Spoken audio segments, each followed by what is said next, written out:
of developing tools for improving quality of life with people living with Parkinson's. Please welcome to the stage John Dean. Welcome, John. Hi, I'm with the Davis Phinney Foundation, and that's a nonprofit in Boulder focused on quality of life issues with Parkinson's. It's kind of a unique take. We're looking for tools that can help people live well today. We're not that focused on a cure or other projects like that. We're really looking at things that can help people right now. And I'm going to talk a little bit about my experience trying to build some of these tools, the ups and the downs, okay? So Parkinson's it's a snowflake disease. What happens is that we have these symptoms that you can see, the very visible motor symptoms, and then you have a lot of non-motor, behind the scenes, under the radar things that you can't see very well. And what ends up happening then is you have this range of potential presentations, and you have all these ranges of the way people react to the drugs. And what ends up happening is we have a really highly variable presentation. It becomes really difficult. I always say, you know, when I'm working with patients, I say, oh my gosh, you know, if you see one person with Parkinson's, you've really seen one person with Parkinson's. You really can't make any judgments here. And that leads me to say, then, why would you suppose that you can make technology for this population, for this community, without really bringing them in early and keeping them involved all the way through? But if you look through the history of recent technology for Parkinson's, it's littered with all kinds of interesting failures. You see all kinds of problems where even a large company, a large tech company, or a large nonprofit, they get involved, they bring people in, and then they don't talk to them for 6 months, and they just kind of launch. And that's a problem because it's just too complicated.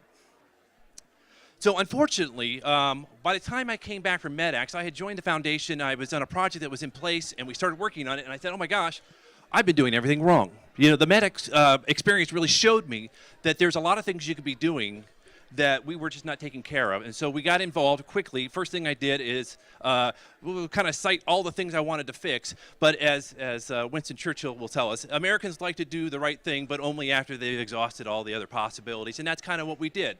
I had a beta coming out in about 3 weeks. And so I got my e-patient advisory panel, and they were excellent. They gave me great insight. But then when I started opening up the panel, all the metrics weren't showing what they were showing me. So I thought, okay, I know I'm not getting what I need. Okay, I'll add more users to the community. So I put a couple tranches of different users. We had a large network. Didn't make much difference. Then I started saying, okay, well, we need to have expert content, even though I knew that the experts were already talking to each other. They're the experts. And me adding my own voice, bloviating at the top, doesn't really help anybody. So by the time the desktop version came and went, and we didn't see what we wanted, I knew the project was over, so we left. But it became an opportunity to build a really valuable resource because I had come to the project mid-project, and I didn't get much of a survey when we first started, so I did a kind of a post survey, an ad hoc post survey to say, what went wrong, what are you looking for?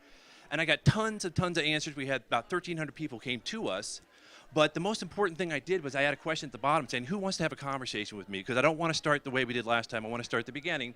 And we were inundated. I had so many responses that I had to go and do another survey. I said, hey, would you give me a little more information?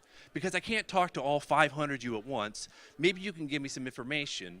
And that'll give me the opportunity to really break it down a little bit. And so we got great stuff about marital status and whether they're still working and all this kind of information. And we segmented that into cohorts, and we started talking with them. And that's kind of what I've been doing since the late spring, early summer, and working it out over the summer, trying to work the bugs out a little bit. So my nonprofit's not going to build another technology project. You know, I came from a startup.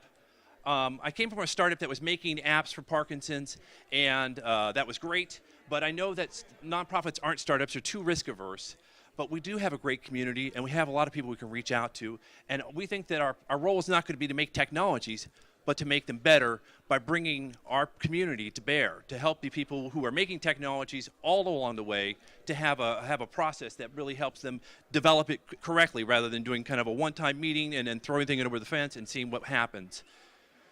So we actually used this earlier this year. We were looking at a wearables project. We grabbed our people from our cohort. We made personas, and we abandoned that project. We saved a lot of money because we said, that's not the project we're looking for. And now we're going to actually launch this. We touch about 250,000 people each year, and we want to make, I call it my nerd army. So I want to build my nerd army to to grow this to a bigger project. And I'm always looking for interesting projects if anybody has that in that space. Thank you.